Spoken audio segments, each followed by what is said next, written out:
Bayan, time out muna tayo sa mainit na balita at silipin ang update sa lagay ng panahon, lalo na't marami pa rin pong lugar sa bansa ang nakakaranas ng damang init na nasa danger level.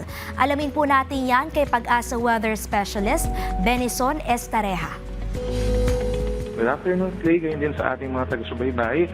Sa ngayon, meron pa rin tayong minomonitor na low pressure area sa loob ng PAR at huling namataan, 930 kilometers silangan ng southeastern Luzon. Ito yung dating si Tropical Depression Daloy at hindi naman nakikitang makaka-apekto at mag-really-intensify or lalakas muli bilang isang bagyo at posible na malusaw sa loob ng 2 araw.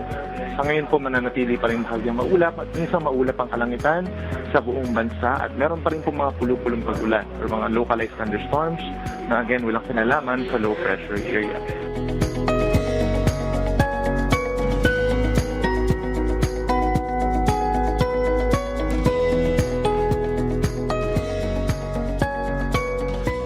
Pagdating naman sa init, dahil tayo nasa kalagitnaan po ng Mayo, asahan pa rin na matataas ang may datalang heat index o mararamdamang init ng katawan.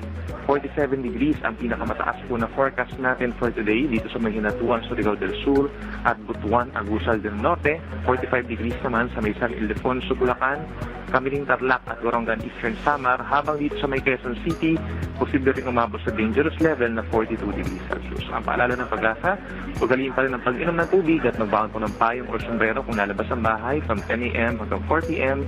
para iwas heat stroke.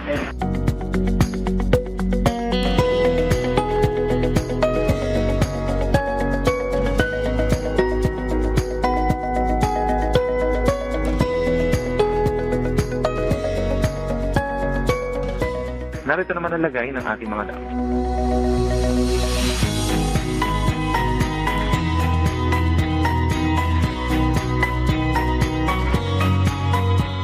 Yan ang latest mula dito sa Weather Forecasting Center ng Pag-asa. Muli po ako si Benison Estareja, pinakapon. Maraming salamat Pag-asa Weather Specialist Benison Estareja. At yan ang update sa mga oras na ito muli sa pabago-bagong panahon. Maging listo dahil ligtas ang MyInfo.